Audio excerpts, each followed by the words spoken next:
Olá, sejam bem-vindos ao Tríplice Invicto. Meu nome é Davi Jorge, estou lendo Corinthians, a mais bela história do futebol mundial. Capítulo 8. O filme Irmãos no Futebol. Chris Watney, o idealizador moderno da reaproximação entre os dois Corinthians, relata em primeira pessoa como foi a organização da visita a São Paulo em 2015 e a realização do filme Irmãos no Futebol. Brothers in Football. O filme Brothers in Football, lançado no Reino Unido em 10 de novembro de 2018 e no Brasil 2 anos depois, foi planejado ainda como um sonho em 2001. A produção, porém, começou somente em 2013. Minha proposta era contar ao mundo a história da criação do Esporte Clube Corinthians Paulista, rememorar a viagem fracassada do Corinthians ao Brasil em 1914, além de homenagear o heroísmo de nossos antigos atletas durante a Primeira Guerra Mundial. O próprio filme já inspirou a criação de um novo clube aqui no Reino Unido, denominado Ashfield Corinthians.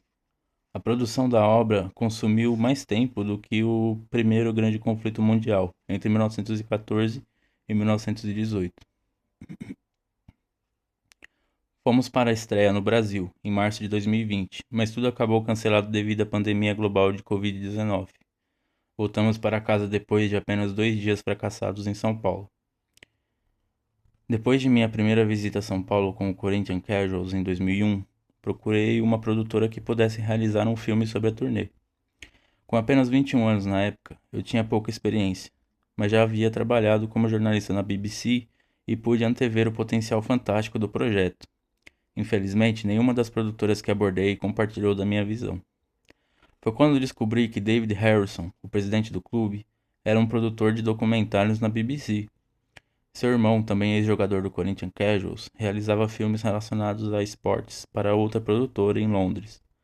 A história desse registro histórico poderia, portanto, ter sido muito mais simples, mas menos divertida. A turnê de 2001 foi uma experiência incrível para mim. Minhas memórias são as de um jovem de olhos bem abertos. Foi minha primeira viagem além das fronteiras da Europa, e visitar a América do Sul rendeu emoção e deslumbramento. Os cenários, os sons, os cheiros e a cultura. Tudo novo e diferente. Eu era jogador do Corinthians Casuals havia apenas 18 meses. Tinha concluído minha primeira temporada completa quando surgiu a oportunidade de viajar ao Brasil. Era uma oportunidade que nenhum de nós queria perder. A turnê e as histórias de 1988 não eram tão conhecidas como são hoje. Ouvimos histórias sobre Sócrates atuando pelo clube durante a partida, e talvez tivesse visto uma foto do evento. Mas nada era tão simples como é agora. Não havia como digitar palavras no YouTube, assistir ao jogo completo. Na verdade, ainda era um tanto misteriosa essa conexão entre nós e o poderoso Esporte Clube Corinthians Paulista. Antes do Google e da Wikipédia, não era tão fácil obter informação. Tínhamos somente a palavra dos mais velhos para nos guiar. É curioso constatar como a tecnologia evoluiu, de modo que as 3 viagens, separadas cada uma por aproximadamente 13 anos, foram registradas de maneiras bem diferentes. Em 1988, os jogadores capturaram suas memórias em fotografias, com suas câmeras um tanto pesadas e desajeitadas. Em 2015, os jogadores caminharam por São Paulo com seus smartphones, produzindo videoclipes ou fotos para postar em suas páginas no Instagram ou no Facebook. Mas falemos da viagem do meio. Em 2001, tudo era documentado por câmeras de vídeo. 4 jogadores do grupo, entre eles eu, tinham continuamente uma camcorder Sony Hi8 de última geração gravando o que viam, faziam e comiam. Na revisão desse material, percebi que muitas das filmagens nos mostravam jantando animadamente em restaurantes do tipo rodízio. Enquanto aquela semana avançava, eu me convencia de que estava capturando algo realmente bastante notável. Um momento marcante foi a chegada ao Parque São Jorge para a partida contra o time Sub-21, que foi transmitida ao vivo pela TV. Fomos recepcionados como heróis. Os torcedores gritavam e uma sirene foi acionada para sinalizar nossa chegada, um evento mágico.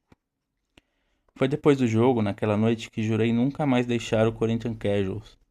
Havia um buffet em uma grande sala de conferências no Parque São Jorge. Depois das falas dos presidentes de ambos os clubes, cada jogador do Corinthians Casuals ganhou uma sacola contendo camisetas, medalhas, revistas e outras peças de recordação. Naquele dia vertiginoso, cantei canções dos Beatles ao vivo na ESPN. Enfim, ficamos maravilhados. Embora fosse um jovem atleta com indicações para jogar em um nível superior, acabei me apaixonando. Tinha certeza de que, mesmo progredindo na carreira, não teria como fazer parte de um conto de fadas como aquele. Como deixar o Casuals depois daquela experiência? Ao retornar ao Reino Unido, fiquei louco com a minha incapacidade de relatar fielmente o que havia vivido. Tentava explicar o inexplicável para amigos, familiares e colegas. Todos nós já tivemos essa sensação algum dia na vida, não é? Eu não queria apenas contar o que tínhamos feito, mas também como eu tinha me sentido durante a viagem, e isso me pareceu impossível de transmitir. Quando do meu retorno, voltei ao trabalho convencional. Nessa época, também prestava serviços temporariamente para uma startup de tecnologia. Minha função era simplesmente utilizar o telefone para tentar vender nossos produtos pioneiros para gerentes de TI de outras empresas. Meus colegas no escritório não tinham muito interesse em futebol, então um deles me perguntou: Como foi sua semana no Brasil? Fiquei agradavelmente surpreso. Quando comecei a responder, vi que os olhos do meu interlocutor ficaram vidrados. Por cerca de 1 minuto prendi a atenção dele. Depois disso, ele se concentrou novamente em sua tediosa tela de computador. Essa era a extensão do interesse na experiência que tinha mudado a minha vida. Compreensivelmente, meu coração se quebrou com essas reações. Esse episódio ocorreu por volta das 11 da manhã e, na hora do almoço, eu havia desistido daquilo tudo. Estava saindo pela porta do escritório pela última vez. Fiquei decepcionado por ninguém dar a devida atenção a esse episódio fantástico da minha trajetória. Confesso que foi difícil retornar à normalidade. No Reino Unido não houve nenhum artigo sobre a excursão, nenhuma reportagem, nenhuma cobertura da mídia. Determinei-me então a fazer com que a viagem seguinte fosse devidamente retratada e documentada. 2013. Passaram-se 12 anos. Estamos em janeiro de 2013. Agora trabalho na indústria do cinema como um jovem roteirista e produtor principiante. Com meu parceiro de negócios, Jay Barrymore, criei minha própria empresa, com o objetivo de desenvolver roteiros de filmes de longa-metragem. Aguardávamos uma decisão de Steve Buscemi, uma lenda de Hollywood. Queríamos saber se ele aceitaria dirigir um filme com um roteiro de minha autoria. Como é comum no setor, o processo era lento e estávamos frustrados. Tivemos então uma ideia. Por que não fazemos um documentário? São rápidos e fáceis hoje em dia. Detalhe: a realidade mostrou que não era bem assim. Acabaremos levando 7 anos e 2 meses para ver Irmãos no Futebol chegar às telas brasileiras. Teríamos, pois, que rever nossas convicções. Imediatamente me lembrei do Corinthians. No ano anterior, no Oscar, Procurando Sugarman, ganhara o prêmio de melhor documentário. Um lindo filme. É sobre Sixto Rodrigues, um velho e esquecido músico norte-americano de origem hispânica. Ele não sabe que um de seus discos havia se tornado um hit na África do Sul dos anos 1970, inspirando muitos músicos locais.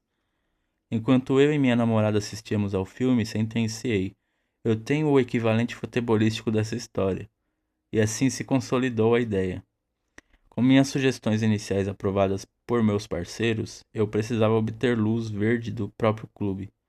Depois de 2001, mantivera minha palavra e permanecera como jogador no Corinthians Casuals, ainda que sem apresentar o desempenho que julgava apropriado. Em 2003, após uma série de terríveis lesões nos tendões, deixei a equipe principal para me inscrever na London Film School. Meu objetivo era colocar o foco na carreira e tentar virar um mestre em cinema. Como o Corinthians Casual seguia amador e não pagava as despesas dos atletas, eu precisava trabalhar para pagar o curso. Também havia o compromisso com a escola, que se tornou minha prioridade. O tempo passou. Em 2013, tornei-me membro da equipe escolar do Corinthians Casuals. Trata-se de uma esquadra composta principalmente de ex-jogadores. Enfrenta times juvenis até 18 anos das melhores escolas do Reino Unido com o objetivo de ensinar os rapazes a atuarem de maneira correta e esportiva. ou seja, continuamos a difundir o espírito corintiano. Eram compromissos aos sábados, sem nenhum treinamento entre eles, mas pude continuar a jogar pelo clube que amava, mesmo que de forma menos competitiva. Minhas ideias sobre o documentário foram recebidas com entusiasmo pelo presidente Brian Vanderbilt e pelo ex-presidente David Harrison. Nessa ocasião, fiquei chocado ao descobrir que o clube passava por sérias dificuldades estruturais. O presidente estava preocupado com o futuro financeiro do Corinthians Casuals. O conselho temia a liquidação. Contando com voluntários cada vez mais cansados e a ideia de trancar os portões para sempre era uma possibilidade real. Desanimado, pedi que nos deixassem contar a saga do clube. Em minha opinião, os corintianos ingleses tinham um problema de marketing. Nos tempos modernos, nunca havia gritado sobre quem eram, tampouco divulgavam devidamente a incrível história da instituição. No Reino Unido, acreditamos que a modéstia seja uma qualidade. Para não parecermos arrogantes, não anunciamos nossas virtudes. Esperamos que os outros as descubram por si próprios e façam o elogio. Naquele caso, no entanto, o clube corria o risco real de escorregar para o abismo. O presidente concordou. Ficaria encantado se eu tentasse rodar o filme. O problema é que o clube não seria capaz de nos ajudar na empreitada. De repente, me assustei. Agora tínhamos uma difícil tarefa: levar o clube ao Brasil, filmar o evento, atrair a atenção da mídia e, além disso, garantir a sobrevivência de um tesouro nacional. Começou o jogo? Nosso primeiro grande desafio foi fazer contato com o Corinthians. Sabíamos que precisávamos do clube brasileiro inserido no projeto. Começando para valer por volta da Páscoa de 2013, tínhamos pouco mais de um ano até a inauguração da Arena Corinthians, sede do primeiro jogo da Copa do Mundo. Ao entrar em contato com John Mills, essencial nas excursões de 1988 e 2001, consegui o número de André Stepan, generoso profissional de comunicação e conteúdo do clube. Bastante educado, ele me encaminhou para outro setor.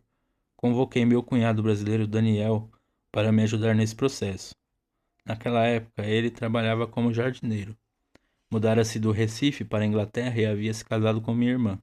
Como eu não tinha nenhum conhecimento de português, ele foi vital nessas conversas preliminares com o clube.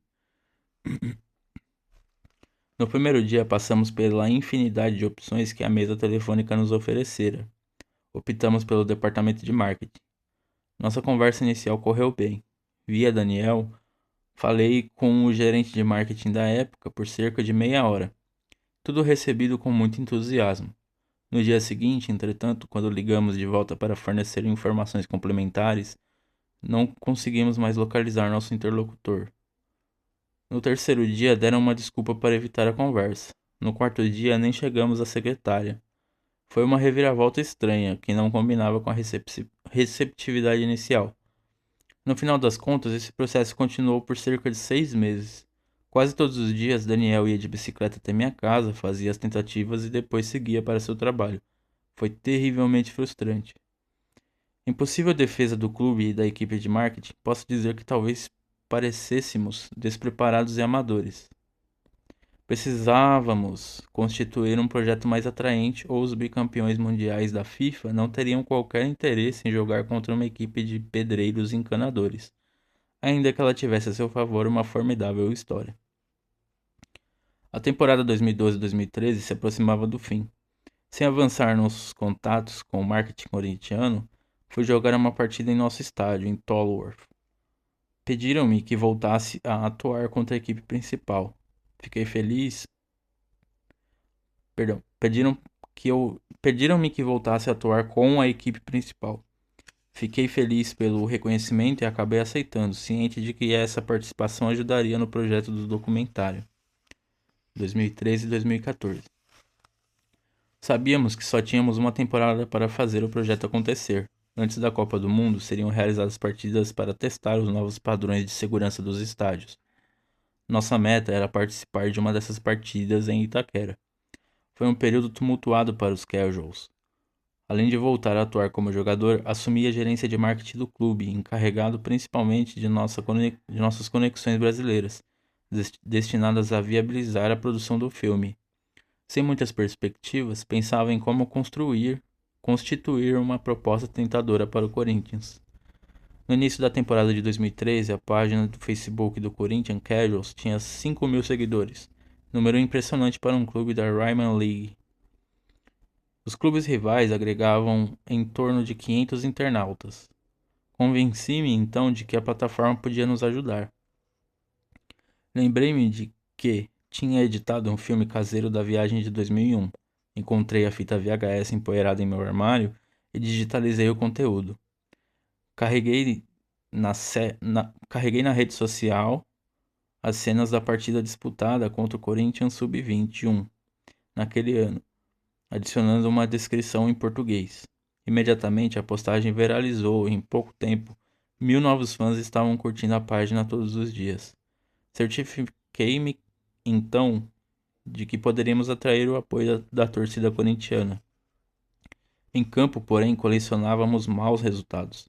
Um rebaixamento da Liga Ryman Eastman para a Liga Combinada de Condados causaria perda de renda e, como resultado, o possível fechamento total do clube. Esta era a pressão sobre meus ombros, o tormento do jogador gerente. Com a ameaça de descenso, se não conseguíssemos organizar a partida no Brasil, talvez não houvesse mais clube para jogar na temporada seguinte. Com a equipe de voluntários do clube sobrecarregada, percebemos que precisaríamos de mãos adicionais. Seria uma vantagem encontrar alguém que falasse português. Abri nossa página no Facebook e percorri as quase 400 mensagens não lidas para ver quem tinha nos escrito e por qual razão. Encontrei uma postagem de quase 18 meses antes, de um estudante de jornalismo residente em Santos, São Paulo, que se dizia fanático torcedor do Corinthians. Era exatamente o que eu procurava. De forma voluntária, Daniel Kepler se encarregou de traduzir para o português toda a história do clube, conteúdo que foi publicado em nossa página. Esse material rendeu um notável número de curtidas na página, e chegou a 40.000. Estávamos agora começando a chamar a atenção da imprensa brasileira. Kepler se tornaria um parceiro na saga para levar o Corinthians Casuals ao Brasil novamente. Nessa época, o Meu Timão já era o principal site brasileiro voltado para um clube, construído inteiramente para atender ao interesse dos torcedores do Alvinegro Paulista. Certo dia, o portal lançou uma votação. Quem deve jogar contra o Sport Clube Corinthians Paulista na abertura da arena? As opções eram Real Madrid, Barcelona, Chelsea e Corinthians Casuals. Quase caí da cadeira ao ver nosso Casuals listado ao lado de tais equipes. Não somente tínhamos sido incluídos, mas estávamos ganhando. Entusiasmado, imprimi imagens da enquete e as colei na parede do vestiário. Comemoramos juntos quando se confirmou nossa incrível vitória, com 61% dos votos. Que legal, cara.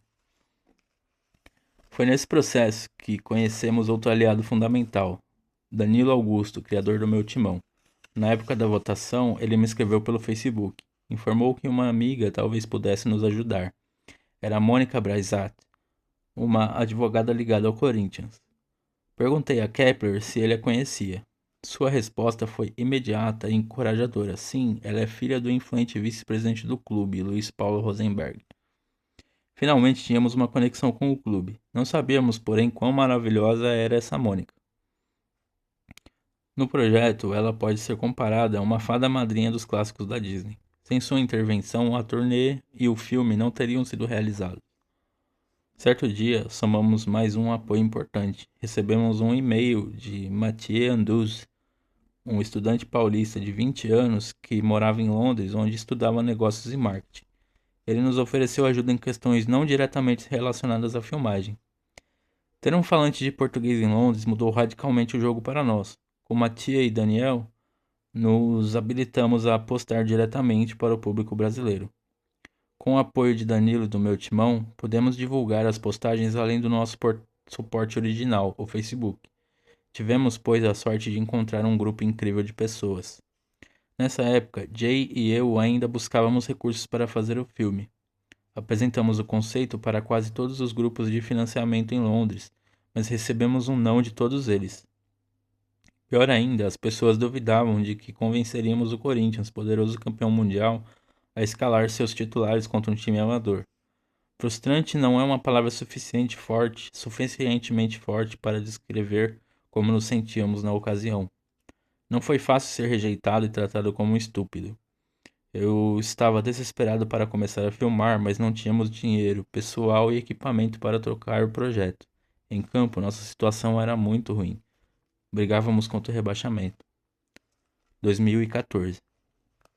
Na virada do ano, no início da temporada 2014 no Brasil, recebemos as primeiras notícias positivas do Parque São Jorge. Houve uma mudança no Corinthians com a nomeação de Alexandre Ferreira para a direção de marketing do clube. Enfim, nossas chamadas e orações haviam sido atendidas. Surpreendentemente, a primeira reunião de Alexandre no novo cargo foi com o nosso colega Daniel Kepler para discutir o projeto. Bastante animado, Ferreira interessou-se em imprimir sua própria marca profissional no tour e no filme que seria produzido. Após a reunião, Daniel relatou-me que seria difícil vender o projeto ao conselho do Corinthians, mas que ambos acreditavam que haveria interesse. Ferreira temia que, assim como a turnê de 2001, a ideia fosse percebida como uma espécie de festa para os jogadores do Casuals. Receava-se que o clube tivesse sido muito amador na passagem anterior e que o abismo entre as equipes seria largo demais. Ferreira sugeriu então que criássemos um vídeo de 10 minutos mostrando o profissionalismo do Casuals. Ele exibira esse material aos membros do conselho numa tentativa de convencê-los. Fui imediatamente ao trabalho. Filmei pela primeira vez o presidente do Corinthians Casuals, Brian Vanderbilt, no escritório de advocacia para o qual trabalhava. Ele se manifestou de acordo com um texto que eu escrevera para a ocasião. Depois fomos adicionando imagens com o gerente do clube em seus respectivos empregos. Incluí fotos da equipe viajante de avião Incluí fotos da equipe viajando de avião para uma partida na ilha de Guernsey, no sul da Inglaterra. Tentei tudo que podia para fazer o Casuals parecer digno de jogar contra os campeões mundiais. Curiosamente, quando eu fazia uma filmagem despretensiosa dos irmãos Roger e Brian Phillips, que cuidam da sede em Tolworth, Brian apontou para uma peça de madeira empoeirada no canto e disse com grande convicção: Isso! Esse é o memorial do time que foi ao Brasil em 1910. Os nomes dos jogadores do Tour estão nessa homenagem. Foi quando descobri a verdadeira história a ser contada. Dois funcionários que nunca receberam para cuidar do clube, os irmãos Phillips, são também parte da lenda do Corinthians Casuals. Infelizmente, Roger morreu no Natal de 2019, mas seu legado é formidável. Enquanto isso, no futebol propriamente dito, o clube desceu à última posição da tabela, com 9 pontos. Para mim, de forma especial, foi um período caótico. Depois de marcar na FA Cup e reivindicar uma posição titular na frente, ao lado de Jamie Byard, quebrei meu tornozelo durante um treinamento, contusão grave que exigiu cirurgia. Percebi então que precisávamos tornar conhecido ao menos um de nossos jogadores. Pensando no Brasil, terra de grandes atacantes, não tive dúvida de que esse personagem era justamente Jamie Byard. Tínhamos um ano de diferença na idade e, ainda que muito diferentes fora de campo, compartilhávamos uma verdadeira paixão pelo Casuals, além de respeito mútuo. Eu estava convicto de que os fãs brasileiros se sentiram mais próximos do clube se conhecessem melhor um bom jogador da equipe. Assim que Jamie começou a marcar gols, começamos a colocar sua imagem em tudo que produzíamos. De forma planejada, fazíamos com que os fãs o encontrassem na chegada ao campo. Ele curtia essa atenção e se inspirava para marcar ainda mais gols. Enquanto isso, a Copa do Mundo se aproximava e os operários seguiam adiantados na conclusão das obras na Arena Corinthians. As conversas com o clube pareciam se encaminhar para uma decisão que confirmaria o jogo. Nessa época, no entanto, houve um terrível acidente no canteiro de obras de Itaquera. Um guindaste caiu, destruiu a quina superior do norte-leste do estádio e, pior, causou a morte de 2 trabalhadores. Foi uma tragédia para as famílias e uma sombra lançou-se sobre o projeto. Naquele dia, acreditamos que nossas chances de fazer a partida histórica haviam diminuído significativamente. Mas isso, evidentemente, não era tão importante. O que mais nos entristeceu foi a perda daquelas vidas humanas. Paralelamente, comecei a planejar uma festa de final de temporada no clube, a fim de comemorar o 75º aniversário da fusão entre Corinthians FC e Casuals FC. Para o evento, o secretário de de imprensa, Stuart Tree, editou um livro especial recheado de boas histórias, entrevistas com ex-jogadores e uma retrospectiva de nossas glórias passadas. Mirando alto, busquei nomes famosos para prefaciar esse livro. Apelei ao presidente da Federação Inglesa de Futebol, Greg Dyke, e ao então presidente do Corinthians, Mário Gobi. Tivemos a sorte de receber palavras escritas de ambos. O 75º aniversário provou ser uma oportunidade fantástica para lembrar o mundo da nossa importância. Também escrevi a Sepp Blatter, o notório ex-presidente da FIFA. Então seria... isso mesmo. No e-mail, contei-lhe da importância do Corinthians FC, do Corinthians Casuals e do Sport Clube Corinthians Paulista. Também fiz um relato de nosso projeto. Infelizmente, ele não respondeu. No campo, confirmamos nossa improvável sobrevivência na liga com uma inacreditável vitória por 8-1 sobre o Burgess Hill, no King George's Field. Criamos uma atmosfera de carnaval para celebrar o resultado positivo e o aniversário da fusão. Filmamos entrevistas com jogadores antigos e novos, com o treinador Matt Howard, com o presidente do clube, com voluntários e com torcedores. Além disso, gravamos quando Jamie Byett marcou um gol e mostrou uma camiseta do Corinthians debaixo do nosso fardamento convencional. Era justamente o que esperávamos quando decidimos dar-lhe de presente uma camiseta do Timão. Que seria essa foto aqui.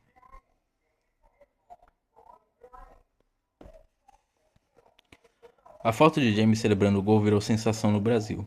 Acabou saindo na Placar e no Lance, além de ser exibida em quase todos os canais de TV que cobrem esportes.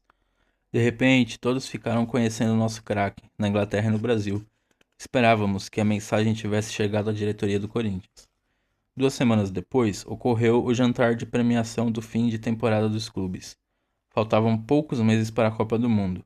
Faziam-se os reparos na Arena Corinthians e não sabíamos se haveria tempo para nosso jogo.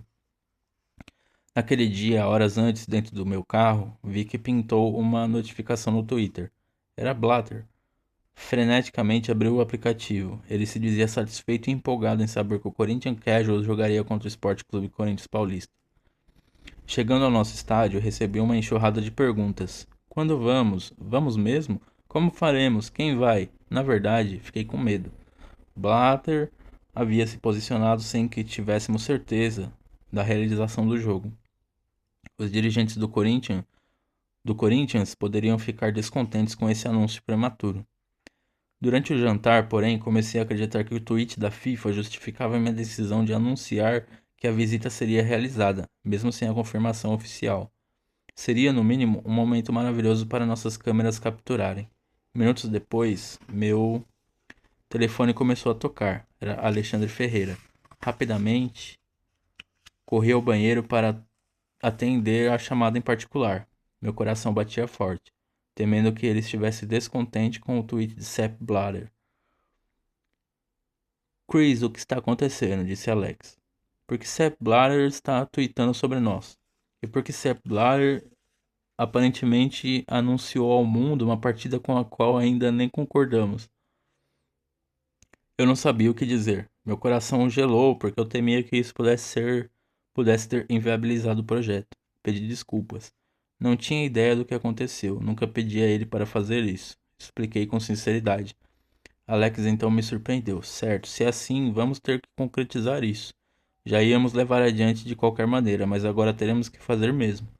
As expectativas dos torcedores são muito grandes. Não podemos desapontá-los. Concordamos em conversar novamente na manhã de segunda-feira. Ao fim da ligação, eu estava socando o ar de empolgação.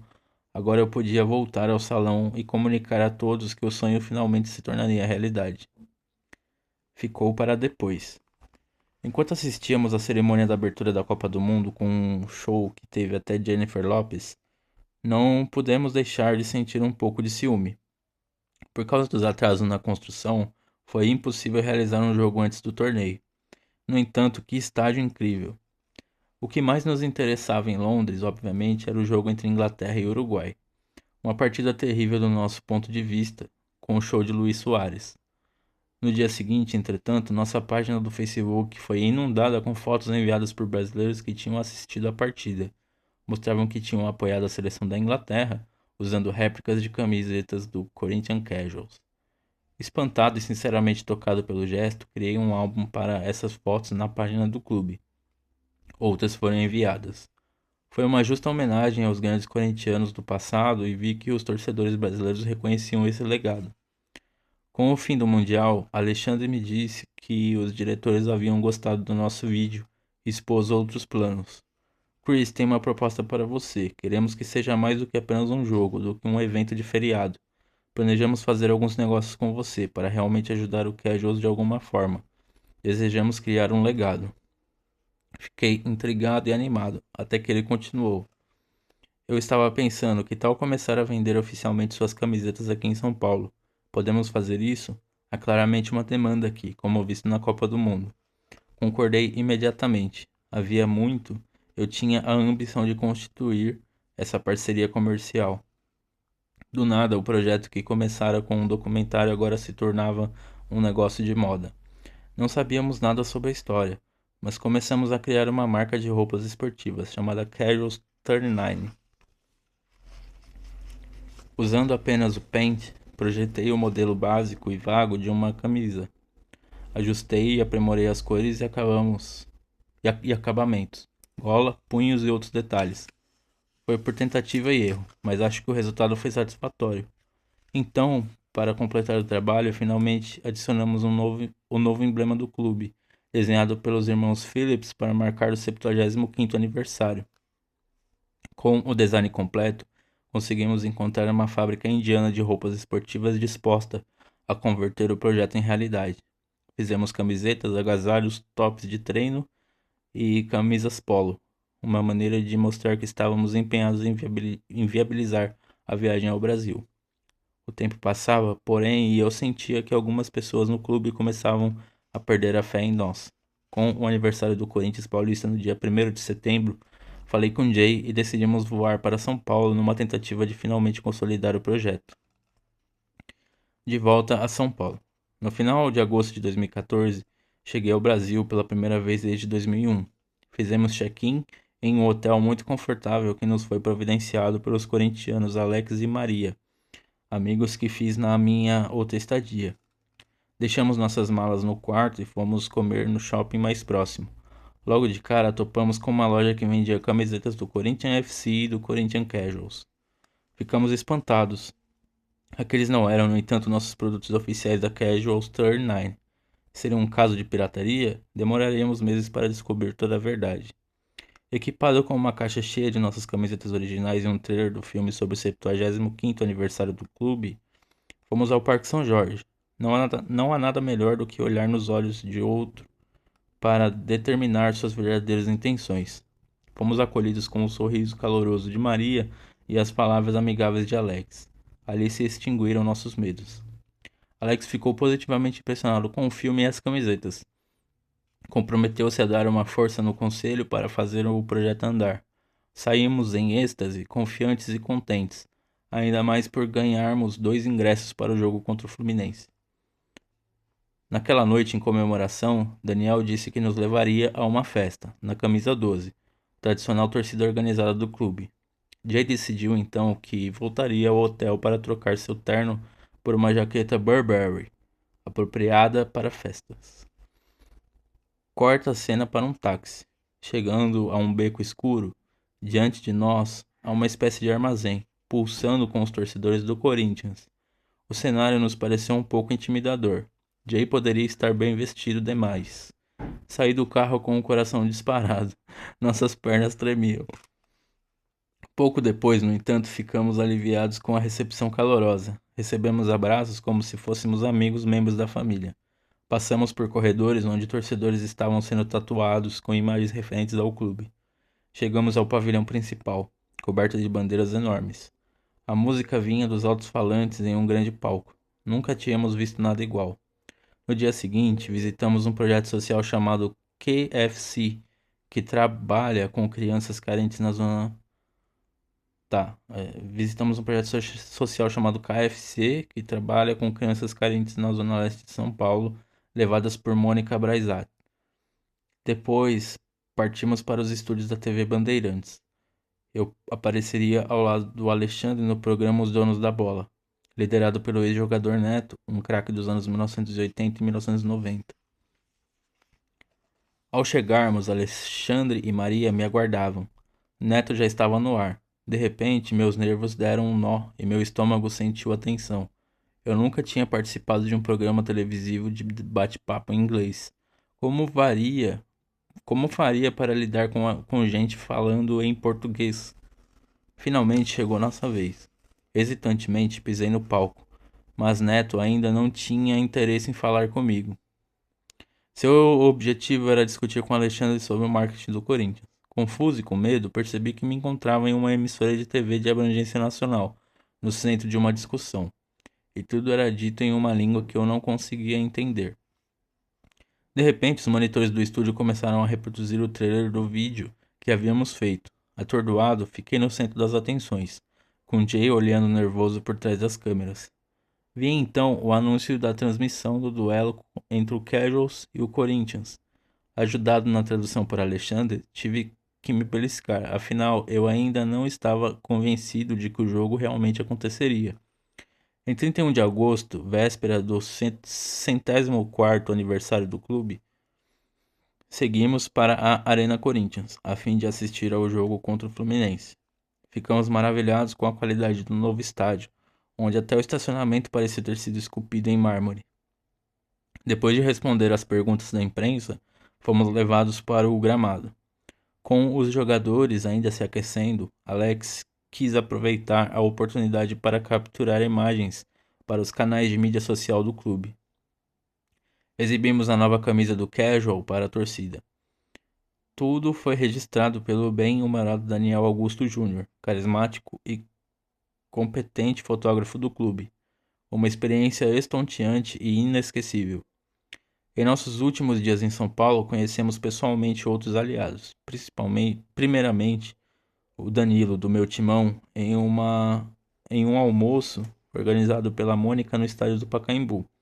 Mais tarde, fomos recebidos por John Mills, na sede do SPAC, clube do lendário Charles Miller. Ficamos muito satisfeitos com a viagem.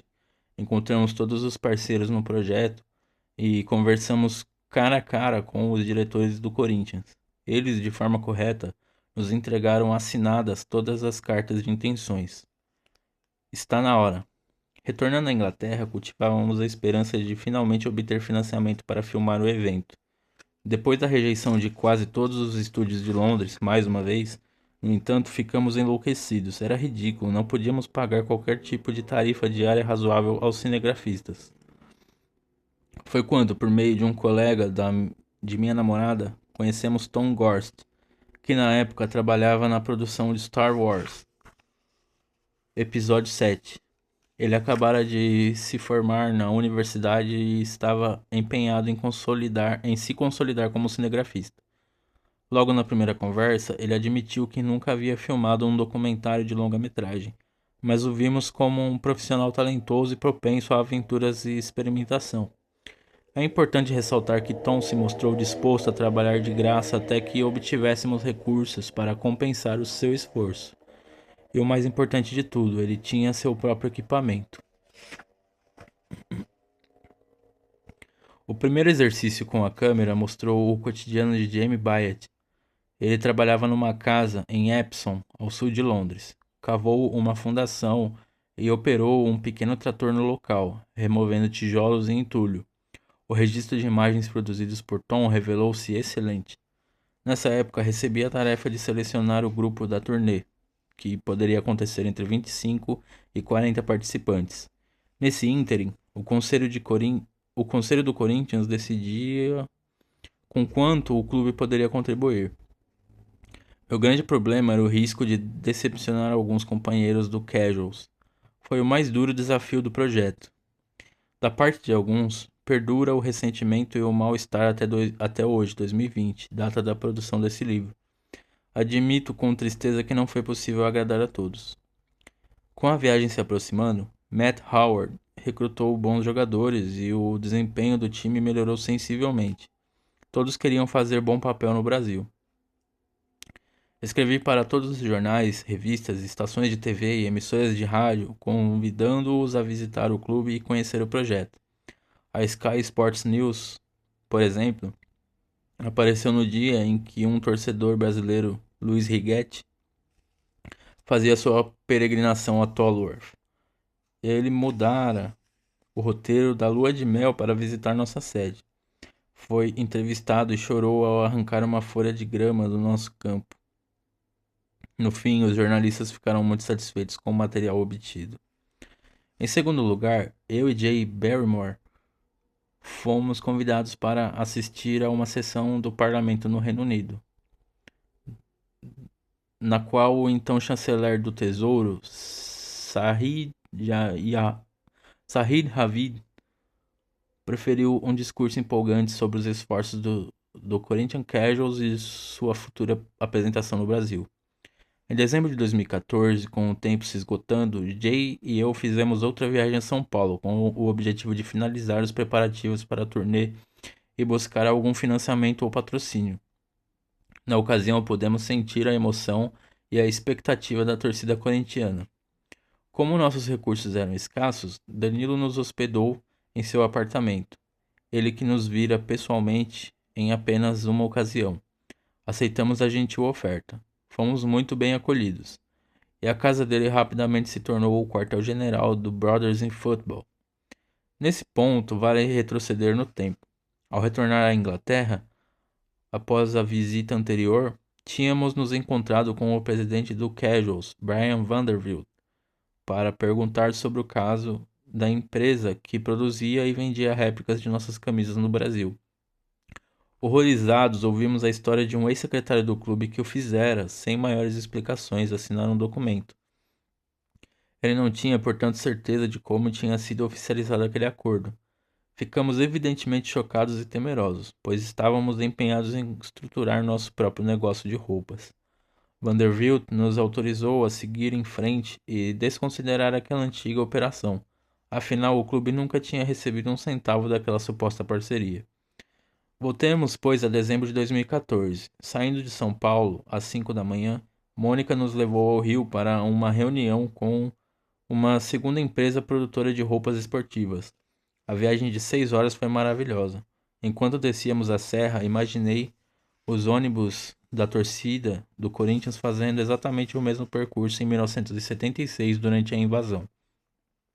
Uma vez lá, assinamos o contrato com a nova companhia parceira e, depois, visitamos o histórico estádio do Fluminense. Partiu desse tradicional clube o primeiro convite para que o Corinthians visitasse o Brasil em 1910, e os ingleses venceram a partida por 10-1. É importante sublinhar que os tricolores cariocas foram incrivelmente hospitaleiros. Depois de pedirem a Mônica que cobrissem o símbolo do Corinthians em seu celular, ficaram felizes em nos mostrar as laranjeiras.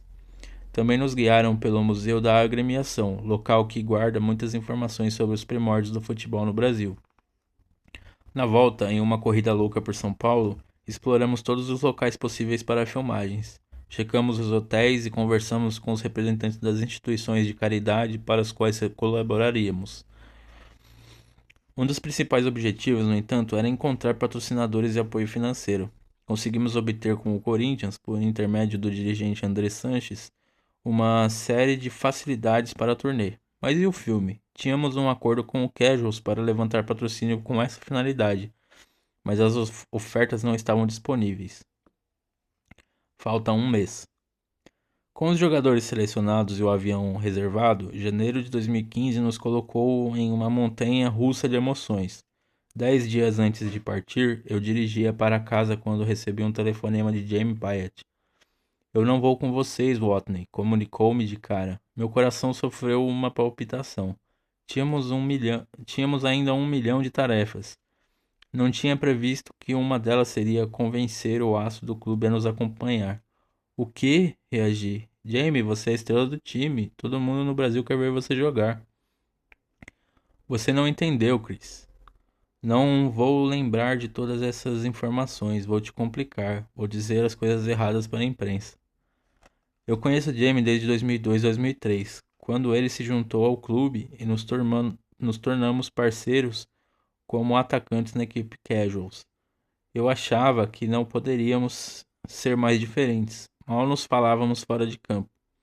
Mas com o tempo crescemos enquanto pessoas. Passamos a gostar um do outro e percebemos que afinal não somos tão diferentes. O que nos une é o amor pelo futebol e pelo Corinthians Casuals. O clube significa muito para Jamie, tanto que ele ficou com medo de nos decepcionar. Ele estava suportando 99% da pressão. Sabíamos que os fãs queriam vê-lo mais do que qualquer outro jogador, e ele temia nos decepcionar. Por sorte, consegui convencê-lo a vir. Brasil 2015. Chegar a São Paulo foi uma experiência que nenhum de nós jamais esquecerá. Para mim, o voo foi traumático. Quando começamos a descer, fui ao banheiro e sofri o que imagino ter sido uma forma branda de ataque de pânico. Eu não estava apenas dirigindo meu primeiro longa-metragem. Era também a figura encarregada de gerenciar uma turnê de amadores que enfrentariam os campeões mundiais de 2000 e 2012. Quando as telas mostraram o avião se aproximando de São Paulo, nos perguntamos qual seria a recepção. Para diminuir a ansiedade, debatemos o assunto e pedimos a todos que vestissem as réplicas das camisetas da turnê de 1910. Logo depois, tentando filmar o máximo possível, encaramos a multidão. Estávamos aliviados e felizes pela presença de tantos torcedores do Corinthians no aeroporto. Para os jogadores, foi um primeiro gostinho surreal do que estava por vir. Os semblantes mostravam que a delegação estava admirada da calorosa recepção. Uma semana para lembrar. Quando chegamos ao campo de treinamento do Corinthians, o elenco ainda se encontrava na Flórida, nos Estados Unidos, disputando um torneio de pré-temporada. O gerente de futebol, Edu Gaspar, que jogou no Arsenal, nos recebeu de forma gentil, falando em inglês. Quis conhecer cada jogador e fez com que nos sentíssemos em casa. Avisou Matt Howard, o técnico do Casuals, de que a porta de seu escritório estaria aberta. Poderia acioná-lo quando necessário. Para o Casuals, treinar em um gramado como o do CT já justificava o longo voo para São Paulo. Nossos atletas sentiram-se como profissionais. Jay e eu tínhamos criado uma agenda apertada para o grupo. Nenhum momento seria desperdiçado durante a estadia em São Paulo. Um dos nossos principais objetivos era filmar a interação do time com a massa corintiana, que acompanhava a visita pelas mídias sociais. Assim, após o treinamento, corremos de volta ao hotel, onde os torcedores puderam encontrar os jogadores e ter suas réplicas de camisas autografadas. Se você, leitor, esteve no hotel naquela tarde, quero lhe dizer muito obrigado. Fizemos ótimas imagens do evento. Uma fila já tinha se formado com horas de antecedência. Muita gente se animou a conhecer nosso grupo. A já citada noite nos Gaviões da Fiel concretizou meu sonho de conectar o Casuals com a torcida do Corinthians. Deixamos a quadra por volta de 1 da manhã, 17 horas após o início daquela jornada de atividades. Quando chegamos ao hotel, 5 ou 6 jogadores ainda saíram para a rua. Queriam comprar bebidas e relaxar um pouco. Na ocasião, o gerente de marketing do Corinthians olhou para o relógio, riu e me advertiu. Cris, acho que nesse ritmo seus meninos não vão conseguir chegar no sábado, vão estar exaustos. No meio da semana, para voltar a pensar em futebol, disputamos 2 jogos históricos em um pequeno torneio trilateral no clube paulistano, competindo contra o Paulistano e o SPAC. Os encontros rememoraram a primeira turnê do Corinthians em 1910. Essa noite foi memorável, pois torcedores do Corinthians se dirigiram até o clube e, entoando cânticos, exigiram assistir às partidas. Para os diretores do Paulistano, não parecia apropriado autorizar esse ingresso. John Mills, no entanto, negociou com os donos da casa e obteve permissão para que os fiéis nos acompanhassem. Certamente inspirou nossos jogadores. Foi um bom aperitivo para o que viria no fim de semana. Treino na arena. No início da semana, na festa dos Gaviões, eu, Jay e Mônica nos encontramos com Dennis, o diretor social da organizada, e outras pessoas que atuavam em seu departamento. Ansioso para retribuir a festa que nos haviam proporcionado, um sonho para nossa equipe de câmeras, perguntamos como o Casuals poderia ajudar as famílias carentes atendidas pela organizada. Sugeriram a realização de um treino aberto na arena. cujo ingresso seria 1 quilo de alimento não perecível. Amamos a ideia. Falamos com os diretores do Corinthians que se somaram conosco nesse esforço. Na chegada à arena, a emoção contagiou todos os que estavam no ônibus. Os jogadores ouviram os torcedores cantando e decidiram sair juntos para cumprimentá-los. Mais de 6.000 pessoas compareceram ao treino. Foi fantástico ver como abraçaram Jamie Bayett. O presidente Brian Vanderbilt também interagiu com a Fiel, usando um boné do Corinthians Paulista. Nossas câmeras registraram uma série de momentos mágicos, excelente conteúdo para o filme que seria produzido. O dia do jogo. Assim que almoçamos, eu, Matt Howard e Joe Hicks, o capitão do time, dissemos algumas palavras aos jogadores. Edu me puxou de lado e me advertiu. Não estou certo de que muitos jogadores brasileiros saibam da história desse encontro e do propósito desse jogo. Ele e Tite então me perguntaram se eu estaria disposto a falar com o time do Corinthians. Eu concordaria, obviamente, com qualquer proposta dessa dupla. Pouco depois entrei nervoso na pequena sala de reuniões. Os jogadores estavam todos sentados em uma grande formação em U, como em uma sala de aula. Relataram-me que estavam assistindo a uma apresentação de slides a fim de estudar nossas táticas. Foi algo que me impressionou, já que eu nem sabia qual era a nossa tática. Para mim, ela se resumia em defesa. Coloquei-me ao lado da Maria, nossa tradutora, e comecei a contar sobre a turnê de 1910, sobre a Primeira Guerra Mundial e sobre o lugar do qual vínhamos, Tolworth, no sul de Londres. Minha plateia tinha figuras como Cássio, Danilo e Emerson Sheik. Fiquei cada vez mais nervoso, mas também autoconsciente, ou seja, ligado no que estava ocorrendo. Os jogadores me pareceram realmente interessados na história e me aplaudiram quando saí da sala, abraçado pelo técnico Tite. Após breve descanso nos quartos do CT, era hora de sair para a arena. Partimos protegidos por 6 oficiais batedores, que trabalharam para conter o tráfego e fechar as estradas para nós. Um pouco diferente do rito pré-jogo ao qual estávamos acostumados na Inglaterra. Vi as ruas interditadas à nossa passagem e as pessoas saindo de seus carros para nos aplaudir. Depois de anos de preparação e trabalho incansável, esse trajeto me deu um nó na garganta. Assim que se acomodou, Jay arrumou os uniformes. Os jogadores ficaram emocionados ao ver seus nomes nas costas de suas camisetas, assim como as marcas dos patrocinadores e os logotipos das instituições de caridade beneficiadas com o evento. O único problema foi a luta contra nossas meias. Abrimos os pacotes somente no dia, supondo que fossem, é claro, do tamanho correto. Eram, no entanto, 2 números menores do que estabelecido na encomenda. Assim, se você assistir ao filme do jogo, verá que a maioria dos atletas teve que cortar parte inferior das peças, já que não cabiam em seus pés. Os preparativos finais foram concluídos quando Katia Bagnarelli, a viúva de Sócrates, surgiu com uma cesta cheia de bandanas. Tinham impressos slogans que o próprio grande homem teria orgulho de exibir. Orgulhosos, colocamos esses adornos na cabeça e rumamos para o túnel, onde pouco depois encontraríamos os corintianos.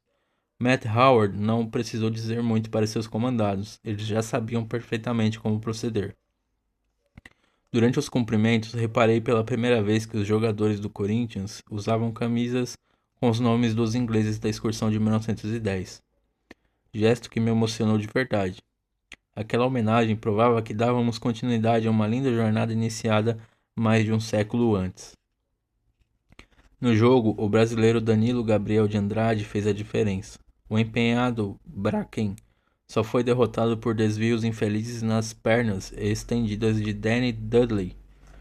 3 minutos após a marcação do primeiro gol, aos 33 minutos, Tite então deu a instrução para a esperada permuta de jogadores.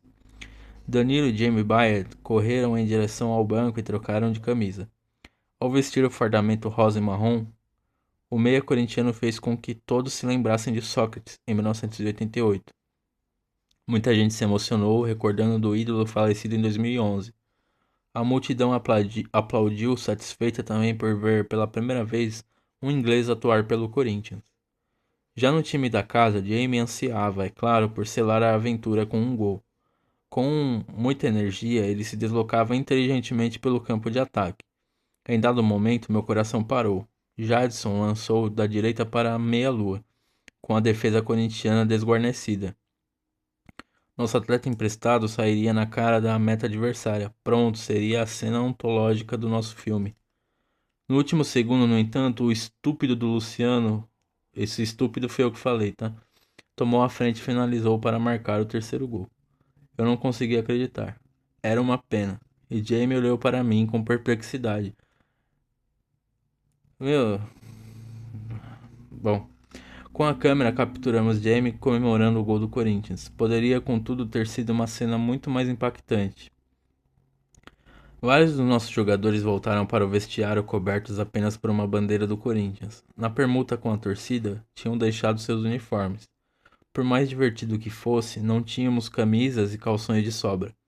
Nas semanas seguintes, na Inglaterra, teríamos que jogar com shorts azuis, enquanto não vinham as peças de reposição.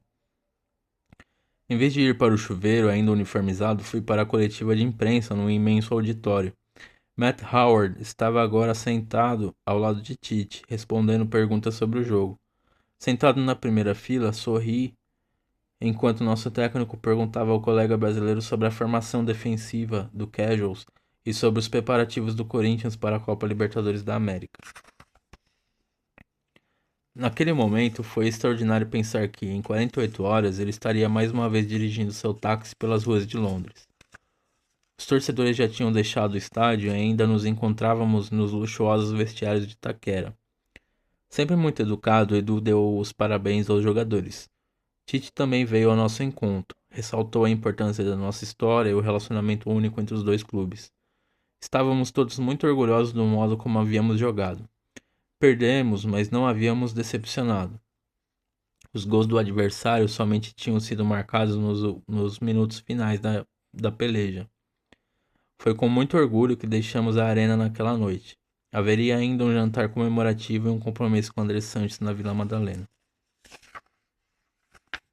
Só um momento, por gentileza.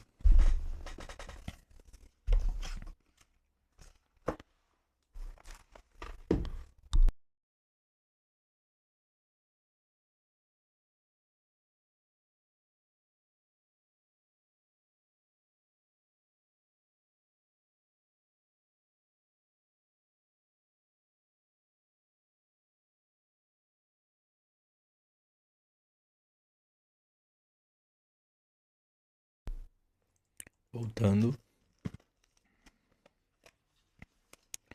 Depois do jogo. Quando estávamos saindo do campo, naquele dia, alguém me disse que levaríamos mais 5 anos até lançar o filme no Brasil. Infelizmente, foi esse o caso. Ao voltar para a Inglaterra, tivemos novamente que buscar uma empresa para viabilizar o projeto. Assinamos contrato com a única companhia que mostrou interesse. Infelizmente, esses parceiros não honraram seus compromissos. Essa conduta lastimável atrasaria a estreia em muitos anos. Em junho de 2017, iniciamos a venda oficial no Brasil das primeiras camisas do Corinthians Casuals, o que nos deu confiança para concluir o filme. Em novembro, naquele ano, viajei como gerente do Corinthians Casuals ao torneio em Dulwich College, em Londres. Depois do jogo, conversei com um antigo companheiro da equipe do Casuals, Nick Brown, que se tornara chefe de futebol na escola. Ele sempre havia mostrado interesse pelo documentário e sugeriu que eu falasse com sua esposa. Pouco tempo antes, Sally convertera-se em chefe da divisão de filmes da emissora BT Sport.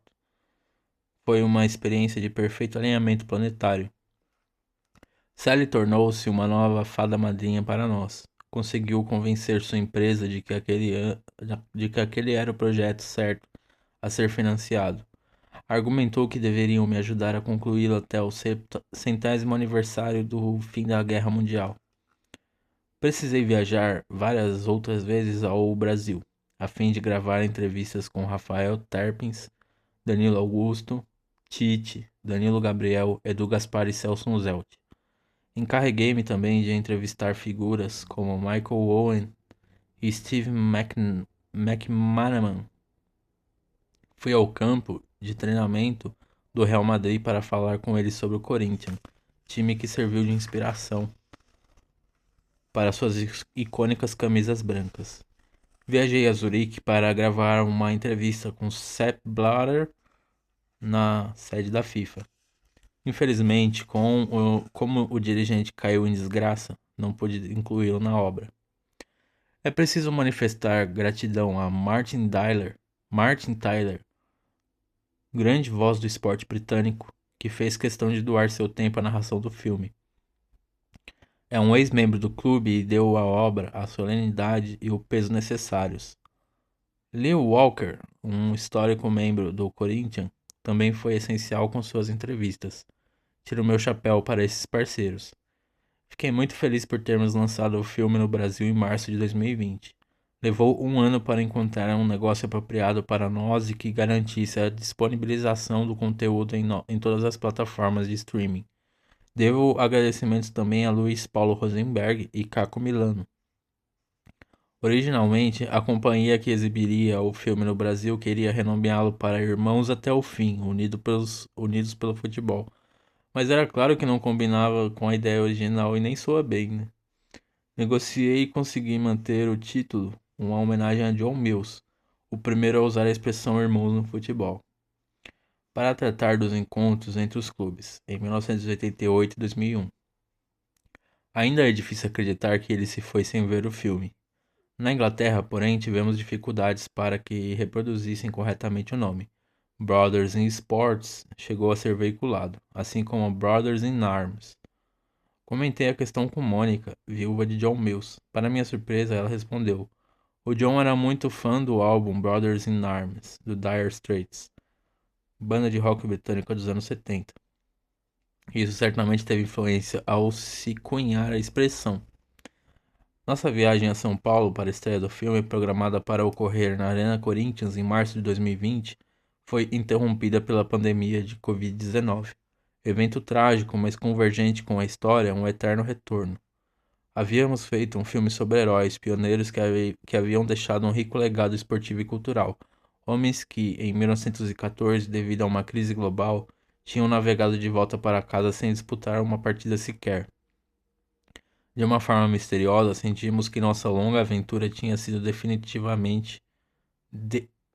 devidamente concluída, revivendo, em outras circunstâncias, a saga do Corinthians original. Finalmente tínhamos contado ao mundo nossa extraordinária história de mágicas conexões, a história mais romântica de todo o esporte mundial. Havíamos criado um impulso que pode inspirar as gerações futuras de torcedores do Corinthians e do Corinthians. Porém, que mantenham e valorizem essa fraternidade. Que os dois clubes possam permanecer para sempre como irmãos no futebol. Chris Watney.